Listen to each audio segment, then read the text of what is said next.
seats. Have you noticed? Yes. Yeah. So make sure you're with someone, around someone at a table you can do your best learning with, okay? So look to your left, look to your right. If you need to move, that's okay, because I don't want you to be distracted. Give me a thumbs up if you're good. We good over here? Doing our best learning? Thank you. All right, today we're going to be reading a biography. Who can tell me what a biography is? Who can tell me? Yes, Jonathan. Is it somebody that writes about somebody else? Somebody that writes somebody else. What were you going to add? The author writes about someone's life. Yes, so the author's telling us about somebody's life. Is a biography a fiction or a nonfiction book? Yes. Nonfiction. And what does nonfiction mean? It's what? Real. It's real. So we're going to read about a real person who the author wants to tell us about. Awesome. And this story today has a great theme. We've talked about theme. What is a theme? I want you to talk to your table, because we've talked about this in class. What is a theme? Take a couple minutes, just a couple seconds, and talk to your table what the theme is. The main idea.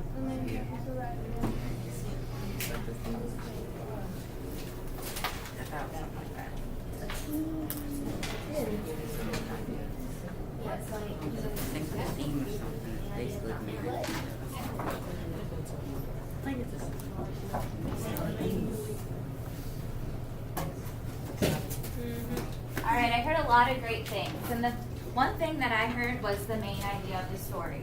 Raise your hand if your group talks about that. Yeah, I heard almost every table say the main idea. The theme is going to be the main idea or the lesson of our story. It's the moral of the story. So before we read the book, who can look on their table and say who our book is about? I have it written at the top.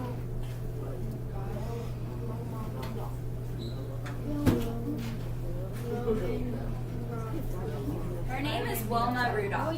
Yes. Not Randolph, Rudolph. Yeah, like the red news Rudolph. But it's Wilma Rudolph, okay? So, before we read our story, we're going to be doing some vocab words. But instead of calling them vocab words, we're going to call them our fast words. Because Wilma Rudolph, our book is about how Wilma Rudolph became the fastest woman. Right? Fastest woman. So you have some cards on your table. And these 3 cards. And they say, I know it, I kind of know it, I don't know it. And we're going to be rating our vocabulary. If we know these words, do you think it's okay if we don't know these words?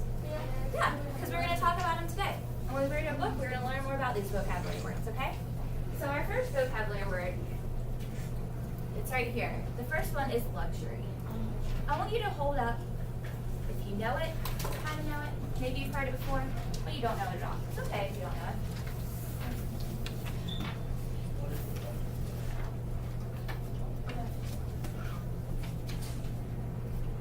Alright, I see kind of know it, don't know it, some know it. A luxury is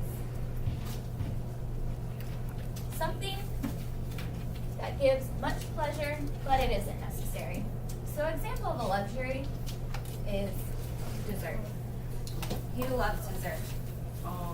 Do we need it? Yeah. Some might need it. But it's something we don't need, but it gives us pleasure. We like to have dessert. I want you to talk to your table. What's another example of a luxury?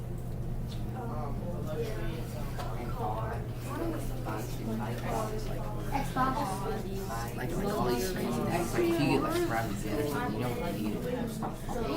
I mean, you could take a plane, but you don't.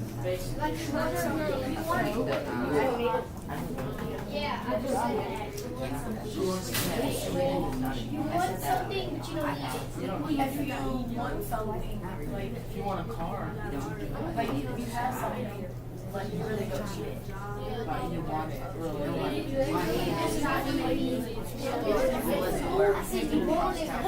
Alright, you can raise your hand and tell me some luxuries your table talked about. Yes, Haley? Electronics, right? Can we survive without electronics? No. But we enjoy electronics. Yes, right. Bikes. Yes. Animals? Cars. Yes, Jonathan. Soda. Soda. I heard Xbox at your table too. And soda. You said soda? Cars. Okay. You said soda.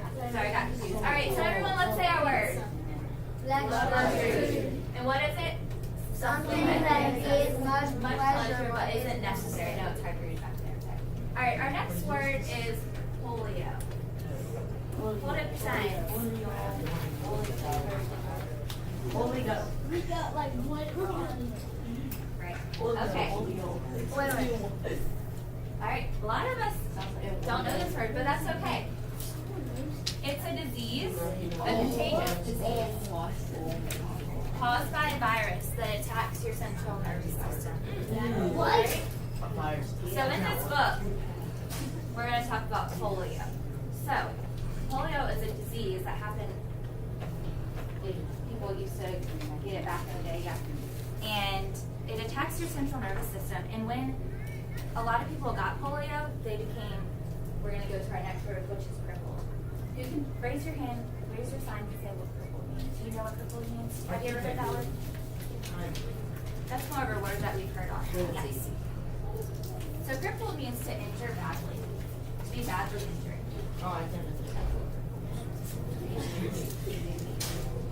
So what is our word? Crippled. And what is it? To injure badly. Yes. And what is polio cause? A lot of people that used to have it. Your nervous system. Your nervous system, and a lot of things got crippled. So maybe like your leg, your arm, things like that. All right. Our next word is paralyzed. I know that. It's okay if you don't know it, but a lot of people, yeah. Okay, talk to your table before we show the definition. What is paralyzed?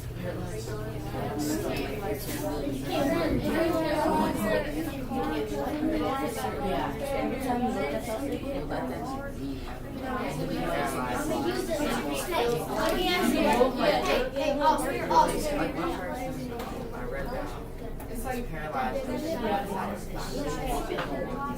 He had a problem on one side. All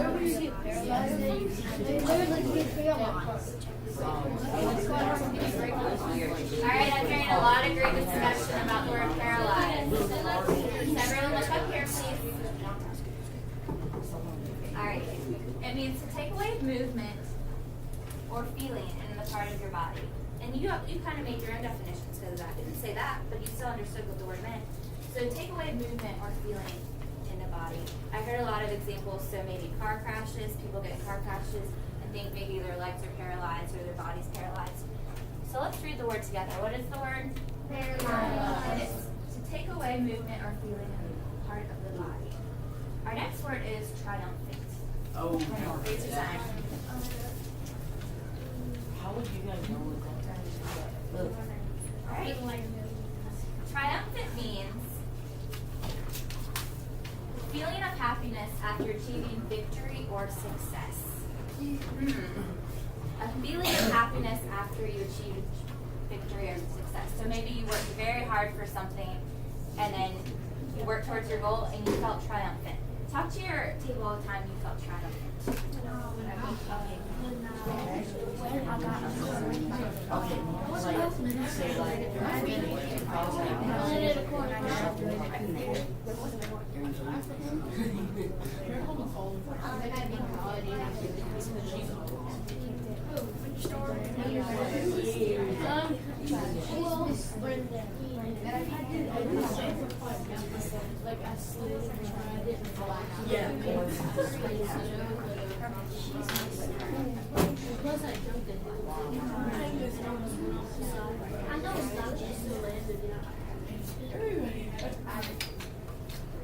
Alright, I heard really great discussions about a time you felt triumphant.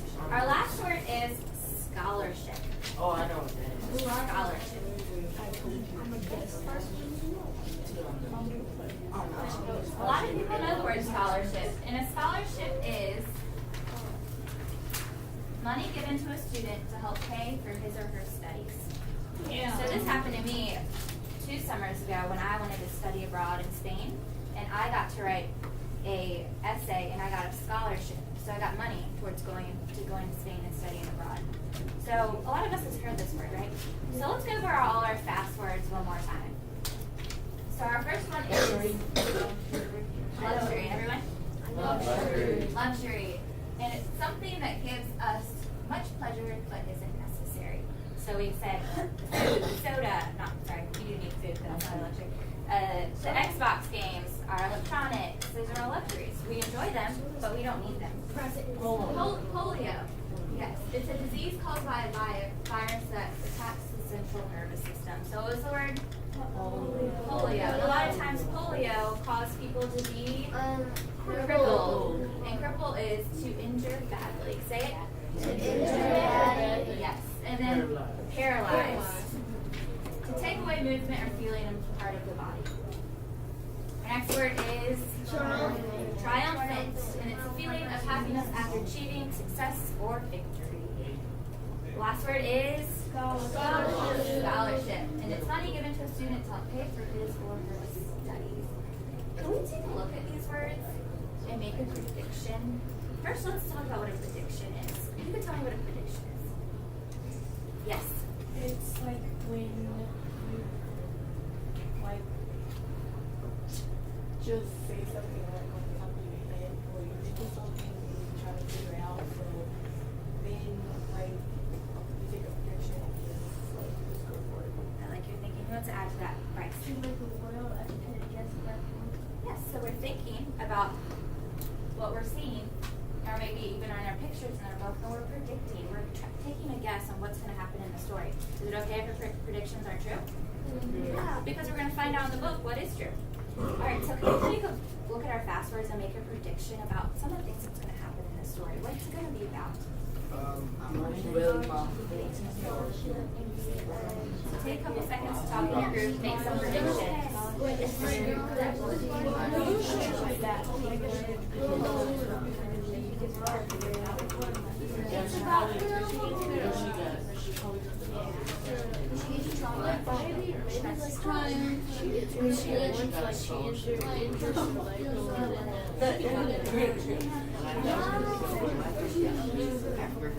She wanted something she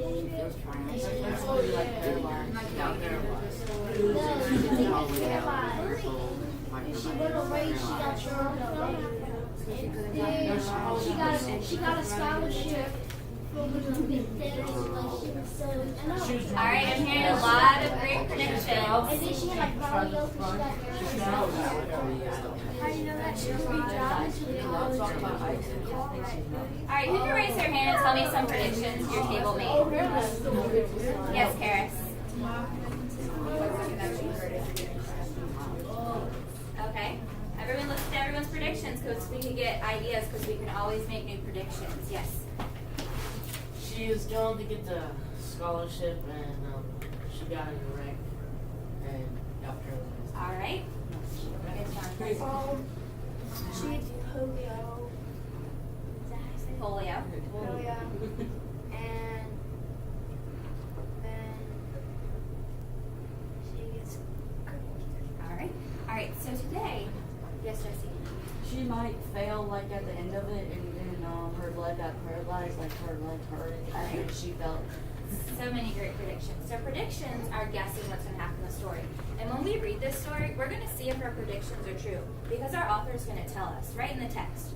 But today we're going to have a new strategy.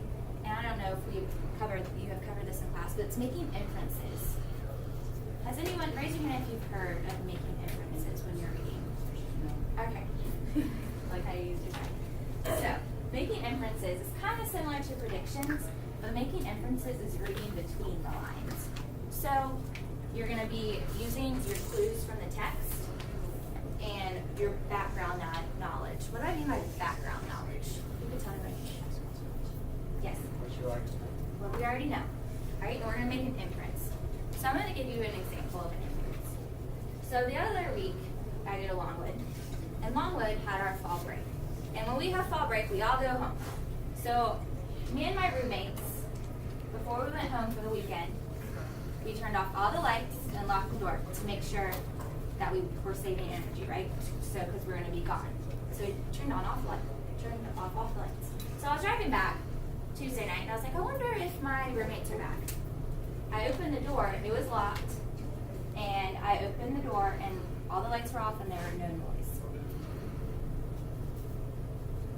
So what could my inference be? What can you infer from my passage, from my little example? Yes? They weren't home. Did I tell you they weren't home? No. Yeah, what did you use? We used How did what you you know already that? told us. Because it was locked. It was locked. Yeah, so we're right. The lights were off. Can I use your pencil?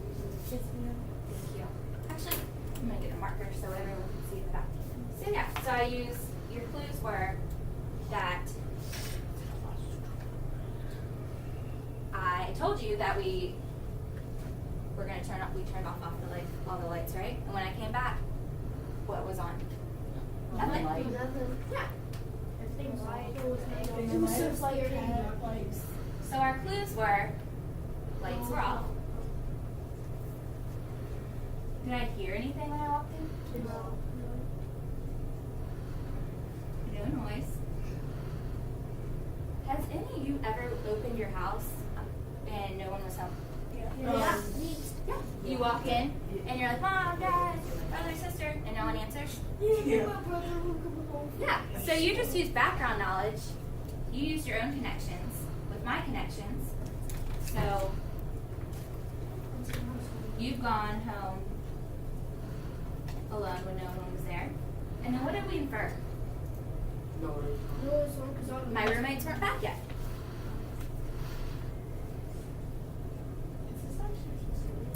Yes, it is. So roommates weren't back. So we used our clues I gave you, your background knowledge, because you've experienced that before, walking in a place where no lights were on and there's no noise. We inferred, we made an inference that my roommates weren't home while I said that. My roommates weren't back yet. Yeah. All right, so we're going to be doing a book walk today. Who's heard of a book walk? What's a book walk, Chris? I've heard it, but I don't. All right, so you can even use one of your signs. You know it, you kind of know it. Yes, Haley. It's where you skim through the book. Skim through the, why would we skim through the book, Jessie? The books, like, you look at the pictures and you visualize it. You visualize the pictures, we can look at the pictures. It's gonna get us more familiar with the book so we know what we're gonna read about. So here's a cover of the book. I don't know if can we all see in the back? All right. Our book today is Wilma Unlimited. And it says how Wilma Rudolph became the world's fastest woman. And our author is, actually our Bartho's covering it, Kathleen Kroll. And then our illustrator is David Diaz. And I love this book because it has really neat pictures. It's not like pictures you would usually see in the book. They're